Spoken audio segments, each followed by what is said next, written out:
Hey everybody, thanks for tuning in. Today we're going to look back at some comedic science fiction. Some classics, other not so massive. Some are straight up hilarious while others are unintentional. So hit the laughing gas as we examine 10 1990s sci-fi comedies you need to see. Number 10, The Guyver, 1991. The Guyver is a bent blend of science fiction and unintentional comedy. My God! Bringing the popular Japanese manga Bio Booster Armor Guyver to life with a mix of martial arts, creature effects, and campy humor. The story follows Sean Barker, Jack Armstrong, a regular Joe who stumbles upon an alien device known as the Guyver Unit, which fuses with his body and transforms him into a powerful biomechanical warrior. Sean soon finds himself targeted by the evil Kronos Corporation, whose monstrous zoonoids, mutated human creature hybrids, are determined to reclaim the Guyver Unit for their sinister plans. While the film aims for campy, dark science fiction action, its low-budget special effects, over-the-top creature designs, and exaggerated fighting scenes breed hilarious results. The takeaway here is Mark Hamill's beaten-down character, Max Reed, chain-smoking and underperforming in the role. Where the hell are you going? To get enough rope to hang myself. The saving grace is Jimmy J.J. Walker's performance as the badass gang member Stryker. Number 9, Johnny Mnemonic, 1995. Johnny Mnemonic is a gritty-ish cyberpunk thriller that unintentionally veers into comedic territory. Double cheese anchovies? With its overzealous portrayal of a high-tech dystopian future. Starring Keanu Reeves as Johnny, a data courier who stores sensitive information in a cybernetic implant in his brain. His current job overloads his memory capacity. If he doesn't dump, he'll be dead in days. And assassins and Pharmacom, Pfizer, literally want Johnny's head. Not to sound cruel, but the execution of this film is pretty fucking funny. I love how the internet was visualized back in the 90s. And the Internet of Things back then included antivirus software with lasers. Meanwhile, Jane's got a bad case of the black shakes from her ghetto implants. Jesus. And if it couldn't get any better, Dolph Lundgren plays Jesus. You know, I give it a 6 out of 10, but I award more stars for these scenes. Flipper gets an upgrade. Ice-T's pirate transmissions. Snatch back your brain, zombie. Snatch it back and hold it. Canoe's patented writhing in pain shtick. This bar scene is simply gay.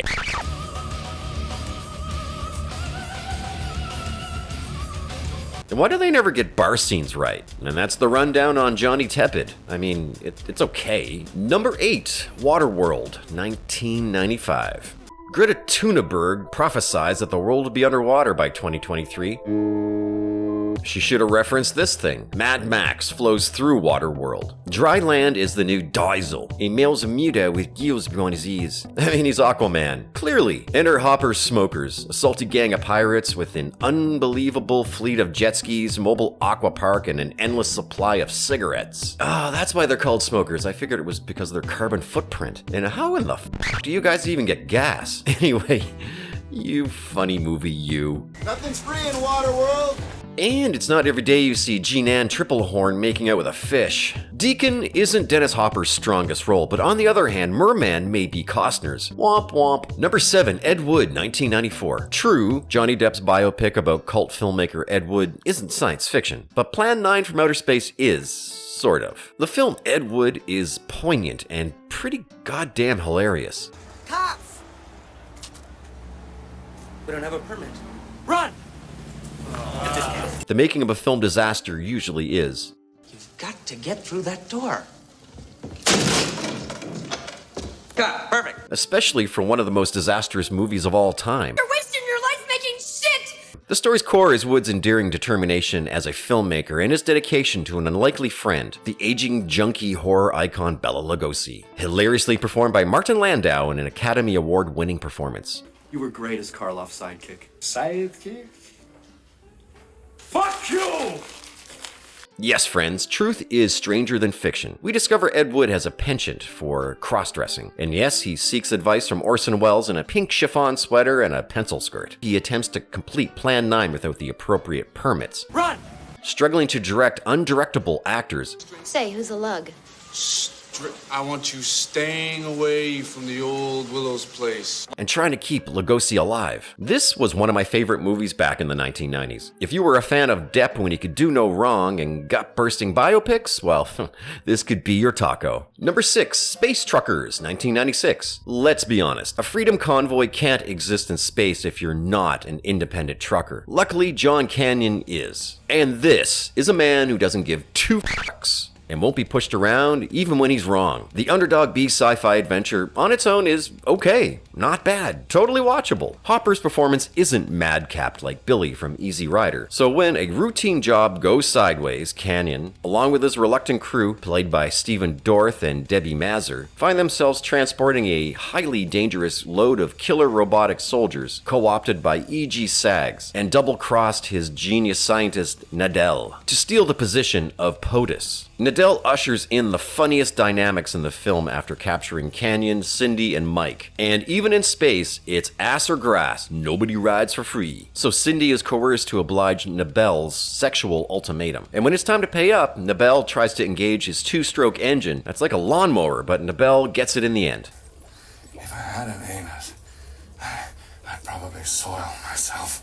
The rest is a concoction of love triangles, square Martian pigs, and a deadpan treatment of the trucker's plight as living billboards for the company, much like the rampant satirical advertising found in Idiocracy. I can promise that you won't choke on your nachos from uncontrollable laughter, but you'll probably survive the occasional chuckle. Number 5, Demolition Man, 1993. Dennis Rodman, Wesley Snipes, is thawed out for parole, but escapes and wreaks havoc in the 15-minute megalopolis of San Angeles. Demolition Man fares well in predicting society's inevitable antiseptic PC fate. Forget about defunding the police, because you've gone too far when you've effectively neutered them. We're police officers. We're not trained to handle this kind of violence. And the soy cops are no match for Phoenix's toxic masculinity. Oh, I'm so scared. Oh man, that's like shooting fish in a barrel. Simon's mission is obvious, but his journey between the action is the best part. You're out of toilet paper. They used handfuls of wadded paper back in the 20s. He doesn't know how to use the 3 seashells. As he tries to navigate this soulless PC world, in a world where profanity is a finable offense. Thanks a lot, you shit.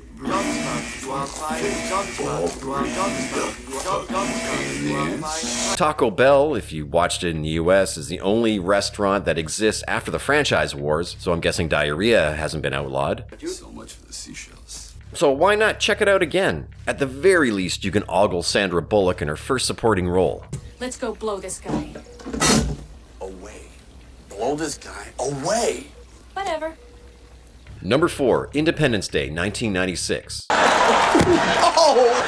Will Smith just smacked the shit out of me. Will Smith saves the planet yet again with an ensemble cast of great and hilarious actors. Aliens have arrived to lay waste to humanity, but Jeff Goldblum is able to defeat them with his Dell laptop. Yeah, it's a weak workaround to the problem, but let's just go with it. Also, the extraterrestrials didn't consider the power of Captain Hiller's right hook, or his smack talk. That's what I call a close encounter. In the decade-long window of Roland Emmerich's successes, he produced a handful of great action disaster blockbusters. Independence Day definitely delivered in the entertainment department. And do you hear that, modern Hollywood? Woke turd bunglers. Harvey Fierstein, with his insane voice and flailing damsel in distress routine, is particularly funny as Marty. Oh, crap. And in general, I'd say it's the characters in Independence Day that's the strongest asset. Judd Hirsch as David's neurotic Jewish father. Hey, slow down. Randy Quaid's Russell is considered a nutter because he's adamant that he is an alien abductee. Independence Day is still a thoroughly entertaining and funny movie, maybe his funniest. Number 3, Men in Black, 1997. Back when Will Smith still had clout, he graced a slew of blockbusters. The Golden Star who couldn't do wrong then, and Men in Black smacked with the wiggity wiggity whack when entertaining audiences was the point of movies. Jay pursues a perp, unaware that he's part of the hidden alien population. Kay takes Jay under his wing, pulls back the curtain, and it's UF go time. 2 toned-down cops from the short-lived comic run police New York's alien population and erase witnesses' memories with impunity. And this movie is so goddamn meta, and it really hits the fan when the giant roach crashes in upstate New York and wears Edgar's skin like a off-the-rack suit. Vincent D'Onofrio's hilarious physical comedy chops depicting a zombified human constantly under the physical strain of hosting a giant bug shines the brightest. And the pug throttling scene is funny as hell and strangely satisfying. Bugs, Frank, what do you know? I know nothing. Not a thing. Stop it, okay. Frank beats me. Beat you. Is that wrong? Number 2, The Fifth Element, 1997. Well, leave it to the French to cater a science fiction feast that puts most others to absolute shame. Luc Besson's feast is like côte de boeuf, marbled with fatty splendor. And you're probably aware that evil comes to town and Mila Jovovich is the only one who can stop it. In league with the benevolent Mondoshoan, who dropped by Egypt to safeguard the element stones, and Lilu, the ancient weapon. But in the 23rd century, Mr. Shadow returns as prophesized, and humanity plays into his hands. What happened, Scudder? Did you destroy it? I'm about to, sir. Stupid human. Enter Corbin Dallas, looking like Euro trash, but unfortunately he's wearing his poopy pants today. Forget about a man, the million women out there. I want 1,000,000 women. Just want one.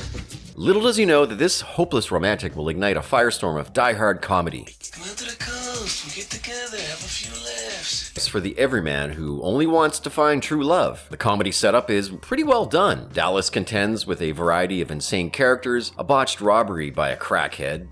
Take it. I don't need it. Chris Tucker in drag. Yeah, he's a screamer. Baby Ray. The gun, yeah.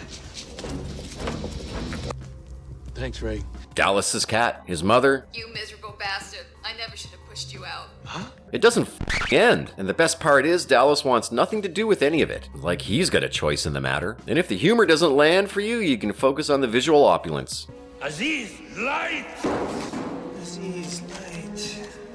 Number 1, Galaxy Quest, 1999. If the medium is the message, then Galaxy Quest is truly a historical document. But the Galaxy Quest convention is off to a rough start. Alexander Dane's hatred for his monkey boy life is exacerbated by Jason Nesmith's tardiness, while Guy stalls the rabid nerds. From here on, serialized science fiction tropes give way to an enthralling twist wrapped up in a Star Trek episode. The crew of the NCA Protector gets a second chance to jumpstart their sagging careers, to undergo therapy. You're not gonna die on the planet, Guy. I'm not?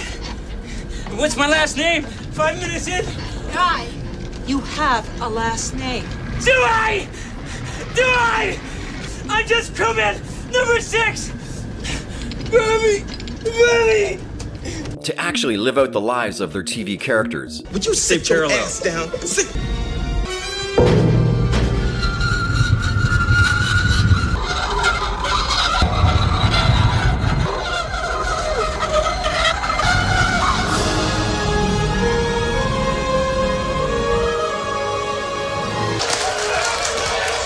And most importantly, Commander Peter Quincy Taggart has his chance to peacock like Captain Kirk. Whether you're a fan of Star Trek shouldn't affect your enjoyment of Galaxy Quest, but it sure does help. And a big shout out to Tim Allen. He surprised the crap out of me. I didn't like Home Improvement, and I totally avoided the Santa Claus movies, but he pulled off a fantastic James T. Kirk facsimile. I mean, this is a great popcorn science fiction parody comedy. There, I said it. And that'll about do it today, folks. What did you think? Did any of these movies make you chortle or blow milk through your nostrils? And speaking of blowing, the views have been blowing chunks lately, so please support the channel by hitting the like button, and don't forget to share and subscribe. And as always, thanks for tuning in, and I will catch you in the next one.